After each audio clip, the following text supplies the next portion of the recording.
All right, I think we're off. Hi, I'm Sherry Truhlar with Red Apple Auctions. Thank you for joining me today, where we're going to be talking about starting bids, or AKA, why did the auctioneer start at that price, whether that's too high or too low.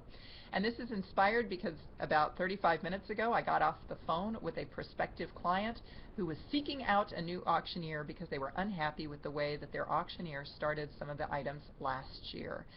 They said she was just high and then she'd go down and it was embarrassing, and the donor was sitting there and I was like, oh, this is bad, that nobody wants the donor's item, no one's bidding, she's got to go down and down and down. Okay, let's talk a little bit about how auctioneers start their starting bids, and this will be flexible among auctioneers. I strongly encourage you to visit with your auctioneer about it if this is a hot button for you.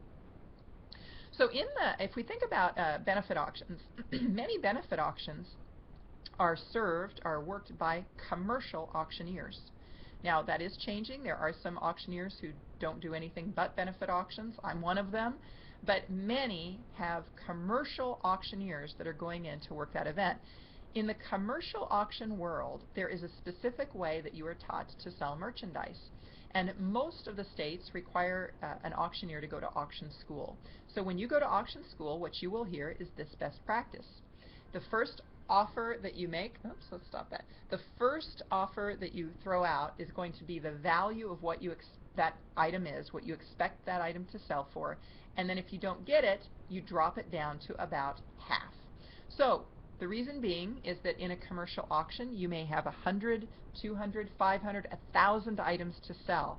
Speed is very important. We need to move through these items rapidly.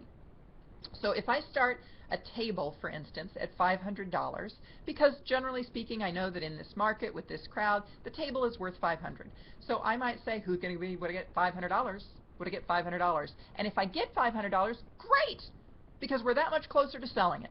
500, would I get 550? Would I get a half? I got a half. Would I get $600? Maybe I don't get $600. 550, would I get a $600? No $600. Sold 550 to bidder 18.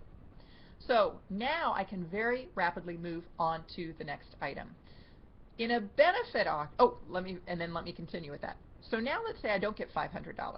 So at that point, best practice is to drop it down to half. Isn't it interesting? At this point, bidders become intrigued.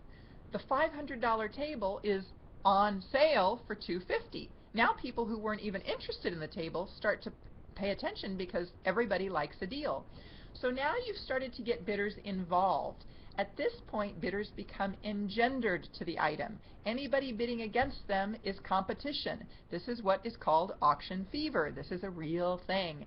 So as people get involved, now that's when you start to see the prices go for more than what you expected. But it's important to get people involved at that lower price, because that's what ramps you up for that nice final sale price. Okay? So let's now switch the commercial auction and put on our benefit auction hats. Whoa, total change. Instead of selling 500 or 600 items, we're selling 5 to 15 to 25 items. Big difference.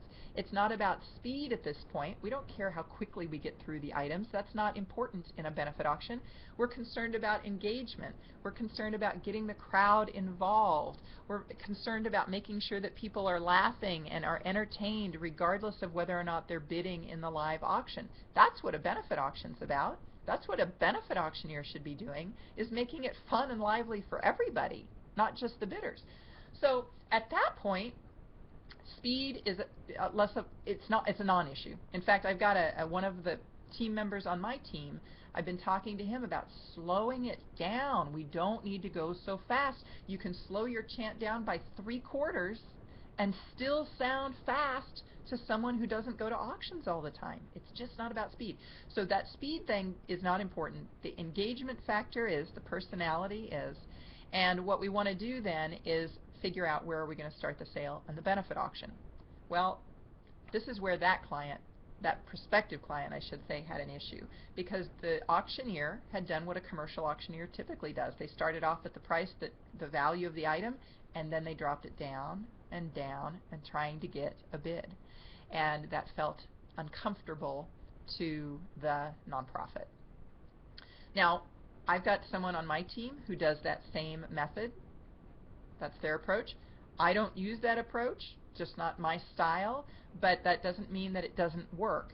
So my advice to you is that if this is important, if this is a hot button, if you could see getting some people would be upset about some things given on how it goes, then by all means you want to talk to your auctioneer about this to see how they're going to do it. I can promise you though, the auction I did on Saturday, neither one of those co-chairs remember what I started any of those items at. They don't remember, but they remember what they sold for. They do remember what they sold for. So there's an axiom that a lot of auctioneers like to say is, you aren't going to remember what I started it at, you're going to remember where I sold it.